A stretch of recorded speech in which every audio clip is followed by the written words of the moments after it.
Hey everybody, Root Beer here. We're taking a look at question number 13 on the grade 7 level Gauss competition from the year 2003. So hopefully you've gotten a copy of the contest. You had a chance to look at question 13 already. Chris and Pat go on a 30-kilometer run. They usually both run at 20 kilometers an hour.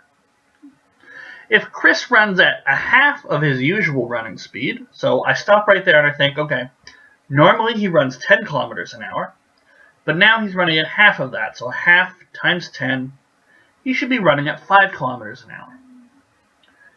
And Pat runs at 1 1/2 times her usual speed, so that same 10 kilometers, but now an extra half of that speed.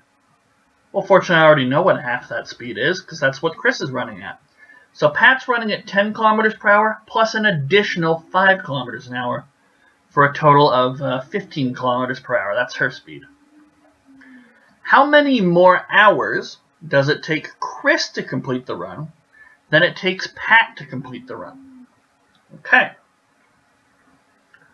So it's a 30-kilometer run. What we can do is we can work out how long does it take Chris to complete the run and how long does it take Pat to complete the run. And we can take those two numbers and we can subtract them. And we can get, hopefully, one of the possible answers. 1, 1.5, 2, 4, or 6. Okay? So, let's write down our speeds. Chris, I said, was 5 kilometers per hour. Pat is 15 kilometers per hour. And let's then work out how long it took each of them to complete this 30-kilometer run.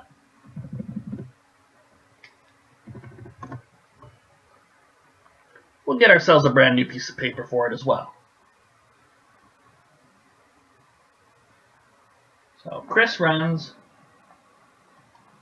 at 1/2 times 10 kilometers per hour. That's 5 kilometers per hour.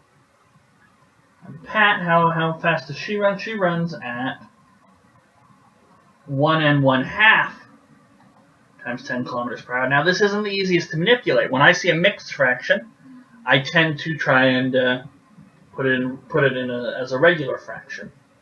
So 1 1/2 is actually 3 halves. And now this is one I can work with. 10 times 3 is 30. Divided by 2 is 15. Okay. So these are their speeds. We know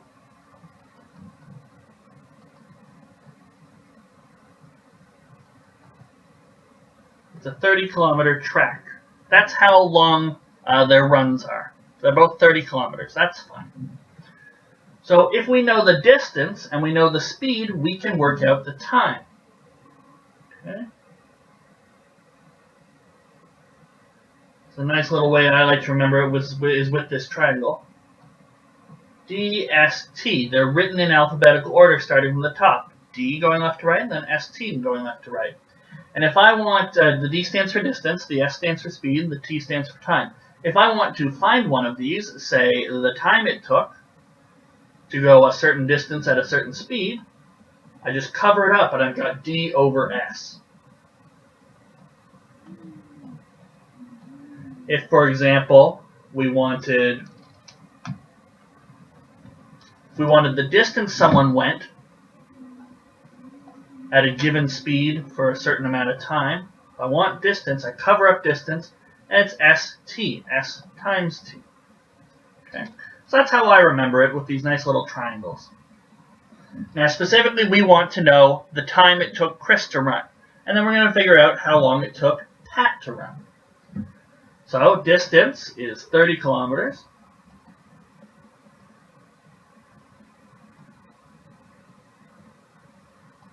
Distance is 30 kilometers over 5 kilometers per hour. Kilometers are going to cancel out. We're going to be left with 1 over h, which is just h. And we're going to be left with 30 over 5. 30 divided by 5, that's 6. So it took Chris 6 hours to run this little race. How long did it take Pat to run? So it's the same distance, 30 kilometers, but Pat's going a lot faster. She had a nice bowl of cereal this morning. So 30 kilometers over 15 kilometers. Primarily we're concerned with the numbers 30 over 15. We've set the equation upright, so we will get the same units, hours, as well. So Pat took 2 hours to run. Okay? Normally at 10 kilometers, it'll take them 3 hours each to complete it. But what we want now is the difference in their times. That's 6 hours for Chris minus 2 hours for Pat. That's 4 hours. And 4 hours, I hope, was one of the answers. I think it was D or something like that. Yeah, D. How many more hours does it take Chris to complete the run than Pat? 4 more hours. Because Chris does it in 6 hours, but Pat manages to run 30 kilometers in 2. Okay. So we're going to flip our page in anticipation of the very next question, and that's coming up in the next video. So I'll see you guys there.